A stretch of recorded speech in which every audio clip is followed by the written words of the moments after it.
دعائیں بھی قبول نہ ہو رہی ہو اور اللہ کی مدد بھی کہیں سے آتے ہوئے نظر نہیں آ رہی ہو تو جان لو یہ تمہاری آزمائش کا سب سے سخت اور مشکل وقت چل رہا ہے۔ اور جانتے ہو اس وقت اللہ انسان کو اتنا بے بس کیوں کر دیتا ہے؟ کیونکہ ہر راستہ اس کے لیے بند کر دیتا ہے، کیونکہ وہ چاہتا ہے یہی بے بسی، یہی تکلیف، یہی تڑپ تمہیں اس کے پاس کھینچ کر لے جائے۔ وہ کہتا ہے جب میرا بندہ اٹھ کر مجبور ہو کر میرے پاس آتا ہے اور سسکتے ہوئے بے بس آنکھیں اور تھکا ہوا وجود میرے سامنے ملیامٹ ہو جاتا ہے اور یہ بتاتا ہے کہ یا اللہ بس اب تھک گئی ہوں، تیری مدد کی، تیرے جواب کی منتظر ہوں، یا اللہ مجھ پر رحم فرما، تو میں اپنی رحمت کے سارے دروازے اپنے بندے پر کھول دیتا ہوں، وہ بھی جن کی دعا اس نے مجھ سے کی ہوتی ہے اور وہ بھی جو میری شان کے مطابق ہے۔ کچھ دعائیں اللہ فوراً قبول کر لیتا ہے اور کچھ دعائیں تمہیں بار بار اللہ سے مانگنی پڑتی، کیونکہ وہ دعائیں اللہ کی پسندیدہ دعائیں ہوتی ہے اور ان دعاؤں کے لیے تمہارا سجدہ ریز ہونا اللہ کو بہت پیارا لگتا ہے۔ اسی لیے اللہ ان دعاؤں کو تم سے وقتی طور پر تو دور کر دیتا ہے، لیکن تمہارے دل سے کبھی بھی نکلنے نہیں دیتا، کیونکہ تم اللہ سے مانگنا نہ چھوڑو، کیونکہ وہ دعائیں ہی تمہارا مقدر ہوتی ہے۔ بس ان کے قبولیت کے لیے اللہ نے جو وقت مقرر کر رکھا ہوتا ہے وہ تمہارے سوچے ہوئے وقت سے تھوڑا زیادہ ہوتا ہے۔ تہجد کی دعاؤں کے لیے تو 7 آسمانوں کے پردے ہٹا دیے جاتے ہیں اور پھر اللہ ایسے معجزے کرتا ہے جو نہ کبھی زمین والوں نے دیکھے ہوتے ہیں اور نہ آسمان والوں نے۔ اللہ کے منصوبے تمہیں لاجواب کر دیں گے، اللہ کے معجزے تمہیں حیران کر دیں گے، تمہاری تہجد کی دعائیں ہی تمہارے لیے معجزے کے راستے بنائیں گے اور پھر تم دیکھو گے انہیں بھی اپنا مقدر بنتے ہوئے جن کا ملنا تمہیں ناممکن لگتا تھا، کیونکہ مرہم تو صرف اللہ ہی دے سکتا ہے، اور جو صبر کرتے ہیں اور توکل رکھتے ہیں ان کے لیے اللہ شفا کے ذریعے بنا دیتا ہے اور انہیں نواز دیا جاتا ہے اس سے بھی بہتر جو انہوں نے کھویا ہوا ہوتا ہے۔ یقین رکھو حقیقت کے کھلنے تک، چھوڑ دو اس جگہ سے مرہم ڈھونڈنا جہاں سے زخم ملا، کیوں بھاگ رہے ہو پھر تم اس کے پیچھے جس سے اللہ نے تمہیں بچا لیا؟ اپنے لیے تو سبھی اسے پکارتے ہیں، تم اللہ کو اللہ کے لیے پکار کر تو دیکھو، کیوں روتے ہو ان کے لیے جنہوں نے تمہیں دھکدار دیا؟ قرآن پاک کا ہر حرف گواہ ہے جس کی محبت کا، تم کبھی اس کو چاہ کر دیکھو۔ اللہ کو بے ترتیب دعائیں بہت پسند ہے، کیونکہ تب زبان نہیں دل بولتا ہے، اور دل کی بولیاں عرش والے سے بہتر اور کوئی نہیں سمجھ سکتا۔ تمہیں جتنی محبت اپنی دعاؤں سے ہے نا، اللہ کو اس سے کئی زیادہ محبت تم سے ہے، اسی لیے اللہ نے انہیں تم سے دور کر دیا جو تمہارے لیے صرف تکلیف کا باعث تھے۔ کتنی ایسی چیزیں ہیں جنہیں تم اچھا سمجھتے تھے مگر ان سے تمہیں سوائے دکھ کے کچھ بھی نہیں ملا۔ جو کسی کے ساتھ غلط نہیں کرتے ان کے ساتھ کبھی بھی کچھ غلط نہیں ہونے دیتا۔ ایک نظر ماضی کی طرف دہراؤ اور سوچو تمہارے ایسے کتنے غلط انتخابات تھے جن کی سچائی اگر اللہ تم پر نہ کھولتا تو تمہاری زندگی کیا ہوتی، جنہیں اللہ نے تمہارے لیے قابل ہی نہیں سمجھا، وہ پھر کیسے تمہارے لیے بہتر ہو سکتے ہیں؟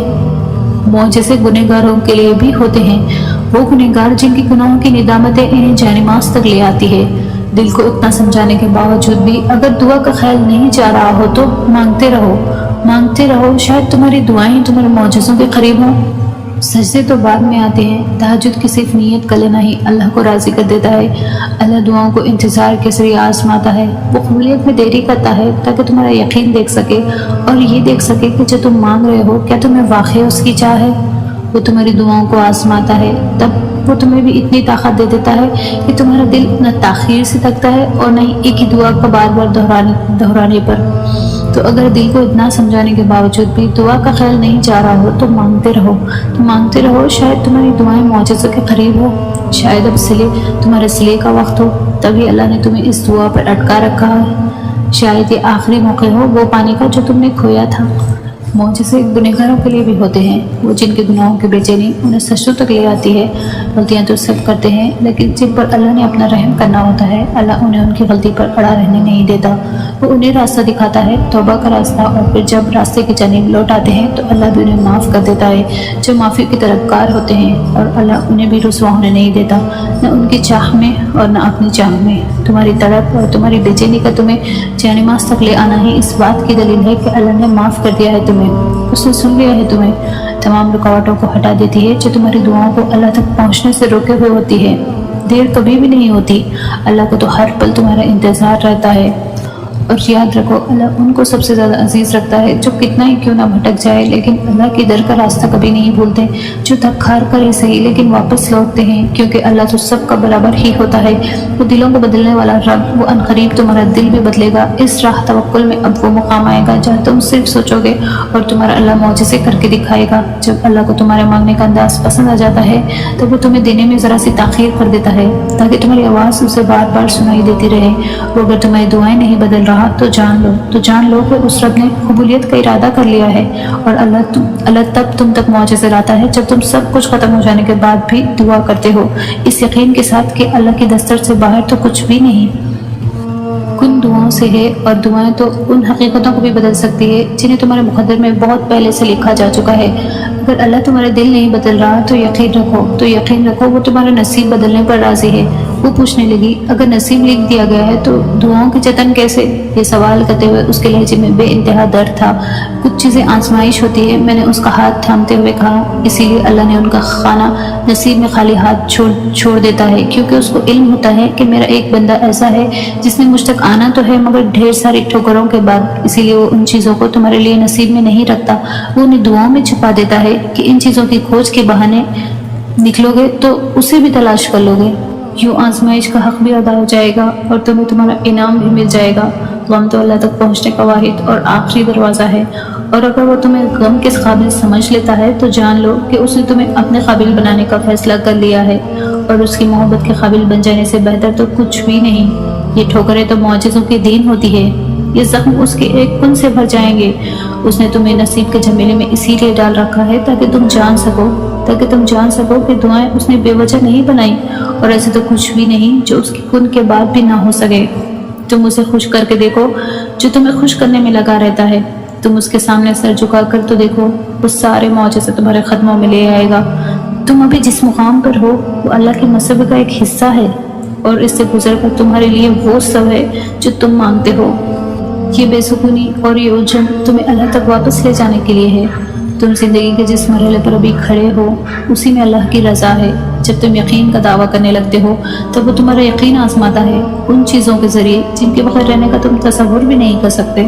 وہ تو تمہیں دینے کے بہانے ڈھونڈتا ہے، پھر تم اسے مانگتے ہوئے کیوں تھک گئے ہو؟ وہ ان چیزوں کو تم سے نہیں چھینتا، بس اسے اپنے پاس سنبھال لیتا ہے اس وقت کے لیے جب تم اسے منانے آؤ اور وہ تمہاری جھولی میں انہیں واپس رکھ دے۔ اداسی، خاموشی، ماضی کی یاد اور چیختے ہوئے انگنت خیالات، ایک چپ انسان میں کتنی بے شمار جنگیں چل رہی ہوتی ہے نا، یہ ساری تغیاں رات میں ہی کیوں پہلو میں آ کر بیٹھ جاتی ہے۔ مشکل کتنی بھی بڑی کیوں نہ ہو، اللہ نے ہر مشکل سے نکلنے کا حل سوچ رکھا ہوتا ہے، لیکن جب تم یقین کر کے سب اس کے سپرد کر دیتے ہو پھر وہ تمہیں جلد ہی کوئی راستہ دکھا دیتا ہے، ایسا راستہ، ایسا وسیلہ جو نہ تم نے کبھی سوچا ہوتا ہے اور نہ کبھی دیکھا ہوتا ہے۔ سجدوں میں بہائے گئے آنسو بہت قیمتی ہوتے ہیں، جن کی تڑپ اور خاموشی اللہ کے سوا کوئی نہیں سن پاتا۔ قبولیت کا درجہ ہوتے ہیں آنکھ سے بہنے والے یہ آنسو، اللہ کو منانے کا ذریعہ ہوتے ہیں آنکھ سے بہنے والے یہ آنسو، اور وہ راضی ہوتا ہے جب ہی تو تمہیں منانے کی توفیق دیتا ہے، اور توفیق جب دے رہا ہے تو جان لو اللہ تم سے اور تمہاری ہر دعا سے راضی ہے۔ آزمائش جتنی سخت ہوتی ہے نا، اس کا اجر بھی اتنا ہی دگنا ہوتا ہے۔ اللہ ہمیشہ اپنے بندوں کو اسی چیز کے ذریعے آزماتا ہے جو اس کو سب سے زیادہ پیاری ہوتی ہے، لیکن وہ اپنے بندوں کو اتنا ہی آزماتا ہے جتنا اس میں سہنے کی ہمت ہو۔ اللہ آغاز میں آزمائش جتنی سخت رکھتا ہے اس کا اجر اس سے بھی دگنا دیتا ہے۔ وہ تمہیں صبر کی آخری انتہا تک آزماتا ہے، آزمائش کے کڑے سے کڑے میدان میں لا کر کھڑا کر دیتا ہے، لیکن ساتھ کبھی نہیں چھوڑتا۔ کبھی کبھی وہ شدت سے مانگی گئی دعاؤں کو بھی آزماتا ہے، کہیں دیری کر کے تو کہیں سب کچھ ناممکن بنا کر۔ اور جانتے ہو کیوں؟ کیونکہ وہ اپنے بندوں کا ساتھ ہرگز نہیں چھوڑتا جو یقین رکھتے ہیں کہ آزمائش میں ڈالنے اور نکالنے والی ایک ہی ذات ہے۔